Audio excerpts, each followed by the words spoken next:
দর্শক বিরতির আগে যেমনটি বলছিলাম, চট্টগ্রাম ডিসি জেলা প্রশাসকের উদ্দেশ্যে যে ফুলের মেলা হয়েছে, সেই মেলার খবর আমরা সরাসরি এখন চলে যাব সেখানে। সেখানে আছেন আমাদের সহকর্মী মনিরুল ইসলাম পারভেজ। পারভেজ, আমাকে শুনতে পাচ্ছেন? আমাদেরকে ফুল উৎসবের সর্বশেষ খবর জানাবেন। প্রথমে জানিয়ে রাখি, এই বাংলাদেশে বলবো যে চট্টগ্রামের যে আয়োজনটি হচ্ছে জেলা প্রশাসনের উদ্যোগে, যে 140 প্রজাতির ফুল যে নিয়ে আসা হয়েছে এখানে, এটি আসলে যে কারো মন ভালো করবে। অর্থাৎ এই তো সুন্দর একটি ফুলের সমারোহ বা একটি সুন্দর আয়োজন, এটি চতুর্থ বারের মতো হচ্ছে। এবং ফুলের যে সমারোহ বা যে আয়োজনটি আপনারা দেখতে পাচ্ছেন, বা আপনার মাধ্যমে আমাদের দর্শকদেরকে দেখাচ্ছি, যে এখানে আমরা ছোটবেলায় সাধারণত গোলাপ ফুল বা এই যে গাঁদা ফুল বা সূর্যমুখী বা রজনীগন্ধা এই টাইপের ফুলগুলো আমরা দেখে বড় হয়েছি, কিন্তু এখানে আমরা আজকে দেখতে পেয়েছি যে যেভাবে 140 প্রজাতির ফুলগুলোকে এখানে নিয়ে আসা হয়েছে। অর্থাৎ যাতে সারা দেশের থেকে যারাই আসবেন চট্টগ্রামের এই জায়গাটি, জেলা প্রশাসনের উদ্যোগে এই জায়গাটিকে মানে ওনারা কর্ডন করেছেন। 194 একর জায়গা এখানে জেলা প্রশাসন হাতে নিয়েছেন, এবং হাতে নেওয়ার পরে এই যে ফুলের যে একসাথে যে এতগুলো ফুল বাংলাদেশ রয়েছে, মানুষ যে জানে না তারা কিন্তু এখানে জানার জন্য আসছে, এবং ছোট একদম শিশু বাচ্চারা সহ সবাই এখানে আসছেন। যেমন আমি বলি, লাল রঙ্গন, এই যে আমার পাশে দেখতে পাচ্ছেন, এটি কিন্তু লাল রঙ্গন, এবং এর পাশে অ্যারোমেটিক জুই ঠিক আমার সামনেই রয়েছে। এই ফুলটি এখনো ফোটেনি। এবং এইভাবে আমি কয়েকটি নাম শুধু আপনাদেরকে বলছি, এই নামগুলো আমরা আসলে একসময় শুনিনি। যেমন লাল, এটি হচ্ছে লাল লিলি।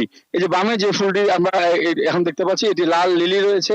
এবং এছাড়া এখানে ছোট গোলাপ দেখতে পাচ্ছি, এবং এছাড়া এর এর ঠিক পাশেই রয়েছে, তবে এর পাশেই রয়েছে জাবরেরা।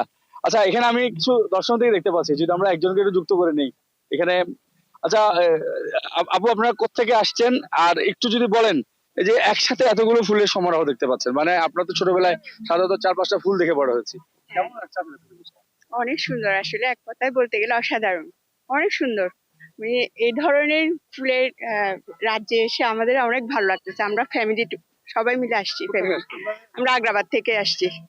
আচ্ছা, আমরা একজন দর্শনার্থীকে যুক্ত করে নিয়েছিলাম। ওনারা আসলে সবাই একে একে আসছেন, পরিবার পরিজন নিয়ে আসছেন। যার শীতে চট্টগ্রাম আসলে ঘোরার মতো জায়গা বলতে এখন সেরকম কোনো জায়গা কিন্তু আর নেই। এখন যে জায়গাটি রয়েছে এখানে, যেটা বলেছি, জেলা প্রশাসন 194 একর জায়গা এখানে ওনারা ওনাদের কাছে এখানে রেখে, অর্থাৎ এটি সরকারিভাবে একর করে তারপরে এই কাজটা ওনারা করছেন। চতুর্থবারের মতো এই কাজটি কিন্তু হচ্ছে।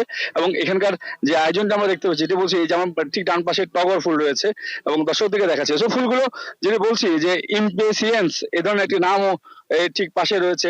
এরপরে টগর ছাড়াও এখানে যে ফুলটি রয়েছে সেটি হচ্ছে ভেরিগেটেড জবা রয়েছে।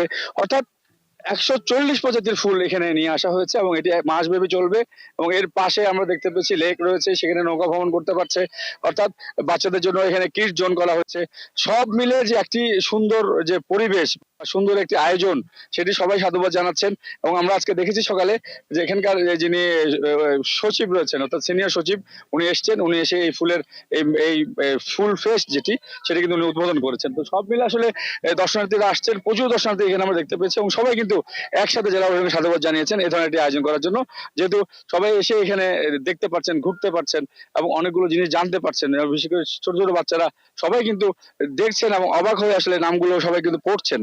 এ ধরনের একটি অবস্থা এখানে বিরাজ করছে, এবং এটি কিন্তু মাসব্যাপী চলবে। সকাল 10টা থেকে রাত 10টা পর্যন্ত এই আয়োজনটি কিন্তু দর্শনার্থীর জন্য খোলা রয়েছে।